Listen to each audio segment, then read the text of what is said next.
So, admirable rigour or needless meddling. Opinions on Europe's competition regulators are divided, to say the least, with many of the sharpest critics residing in Washington, D.C. Joining me now is the EU Competition Commissioner, Joaquin Almunia. Mr. Almunia, very good to see you again. Thank you for inviting me. Let's start with that. How worried are you that there's this gulf in how US and European regulators are working and the strain that is causing on this transatlantic relationship? We have excellent relations with our colleagues at the other side of the Atlantic, both with the Department of Justice, the Antitrust Division, and with the Federal Trade Commission. I will meet here in Davos John Leibovich, the chairman of the Federal Trade Commission. We cooperate very, very intensively. Usually we have the same approach. It's true that the issues are not the same if you take into account one or another market. Sorry to interrupt. I guess the question I should really be asking is less about your relationship with the regulators, because I'm sure there's a lot of diplomacy there, and more with big business in the US. Big business that looks at decisions by the EU Competition Commission and says, look, they're looking at the wrong things here. No, usually we have also good relations with companies, be it European companies or Asian companies, and of course US companies. From time to time we have some difficult cases, of course. TNT UPS? As any other competition authority, by the way. It's not an easy task from time to time to analyze a merger or a position in the market, but usually I think our work and the results of our work are highly appreciated. Has there been a lot of backlash for you on the TNT UPS decision? No. We have yet to adopt the decision, probably next week. But I had, of course, several meetings. My people has met continuously the parties involved. But no. I guess the question that leads from that is, shouldn't we be leaning towards approving deals like this to help companies in times of recession? No, competition is not about anti-recession policies. Competition policy is about having contestable markets, having markets that are not foreclosing competitors, that are not establishing barriers to entry for new players, and this is good for everybody. It's a common good. But looking at that the other way around, do you expect to see the recession push more companies into anti-competitive practices? Well, the recession is putting difficulties on companies, of course, but probably the solution for those problems are not mergers that cannot be sustainable, that cannot be explained with market rationale. When are we going to hear more on Ryanair, Aer Lingus? And are you on difficult ground after the BA British Midland deal? We are discussing with Ryanair the proposed remedies that they put forward. The last round of remedies is being analyzed right now during these days. Next week I will be debriefed about the market test of some of those remedies. And the deadline for our decision, as you know, the mergers are submitted to precise deadlines according to our legislation. And I think the decision on the Ryanair Lingus case should take place end of February, beginning of March. Okay, very good. Mr. Almunia, do stay with us. We've got a friend of yours sitting next to you. I'm going to introduce him now. Angel Gurria. He's on a panel today called A New Vision for Growth, with the President of Costa Rica and the Prime Minister of Sweden.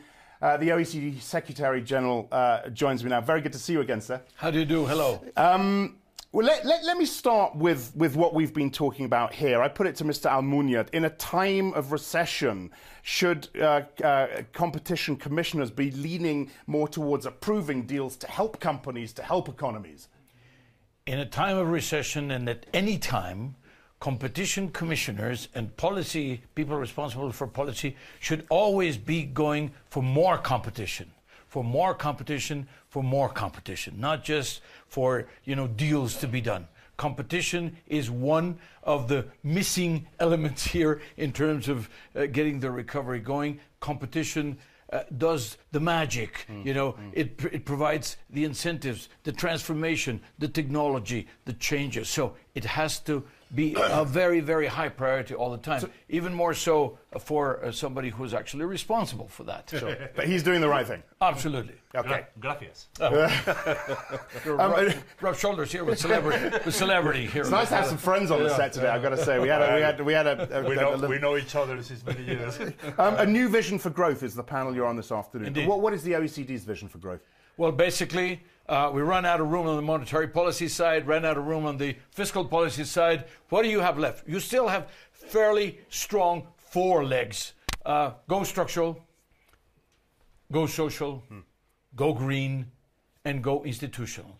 Take care of those four legs, and particularly the first one, go structural. Your best short-term policies may be going structural today. It sounds like a paradox. It's almost like a contradiction in terms, but it may be your best bet. Okay. We of course, this year we're talking unemployment's a big theme. I know this is something you've got a lot to say on, and I want to talk to you about that in a second. But we're talking currency wars. We're talking central bank independence or lack of it. The U.S. situation as well as the Eurozone situation. What worries you most right now? Well, basically, the question is how to get back to growth. This is what worries me most. So all of that worries you? Well, these are elements of the superstructure, but effectively, what is going to drive growth now? We go for the structural. Why? Because that, education, innovation, more competition, certainly, more and more competition. The question of the tax structures of the countries so that they're more business friendly, the question of the flexibility in the labor market, the flexibility in the product markets, the health systems of the countries, etc. Those are the R&D. Yeah. Those are the things that are going to keep us going, in the medium and long term. Yeah, and we're not seeing enough of it, right? Not enough of it because we're so focused on the short term and on the so-called crisis, etc. We have to take short-term decisions, absolutely, but in a context of a medium-term plan. There has to be a roadmap. There has to be something that we aim for. There has to be something aspirational and inspirational in the process to get the short-term policies to work. Otherwise, they're not credible. And again, this is something you and I have talked a lot about, and it probably still is a great frustration for you because you've been saying this for a long time. Who'd you point your fingers at now? Well, the problem is, again, the short term takes so much. In the United States, for example, it's a governance issue. The United States, such a flexible, vibrant economy, you get it right, it turns around on a dime, like they say about the London taxis, But the question is, how do you turn it around? How do you get that polarization that today is so extreme? Again, they kicked the can down the road another 3 months. Okay, so now it's May. Everybody's going to be focusing on May. That's the next cliff. That is not the best way to run the largest economy in the world. And it has nothing to do with the Minister of Finance, it has nothing to do with the central bank, it has to do with the politics. Yeah. In the case of the EU, there are more fundamental issues that are being addressed. We have to pick. There's a question of productivity and competitiveness mostly in the European countries. Those are the ones that have to be addressed. Just to finish up with, you always provide us with some colour on these meetings that you attend here. This time around in Davos, when you sit with the leaders and the central bankers and the finance ministers. Is the tension greater this year between these people? Is there more finger pointing, or is there more backslapping? What is it? Is it the same? Is it worse? Is it better? No, there's complacency, and that's very dangerous. Everybody is now feeling that we're off. That we're off. We're not.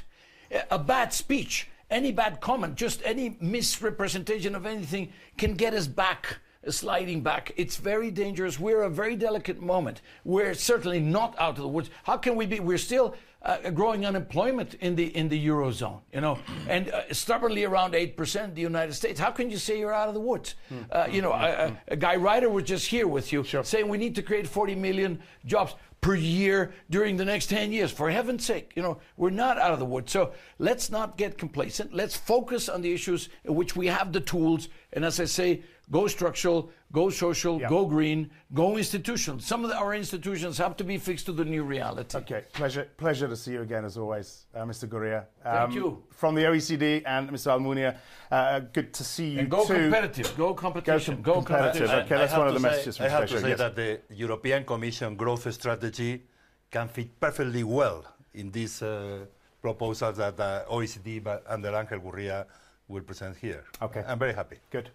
Thank you. We'll hear more from you, no doubt, this week.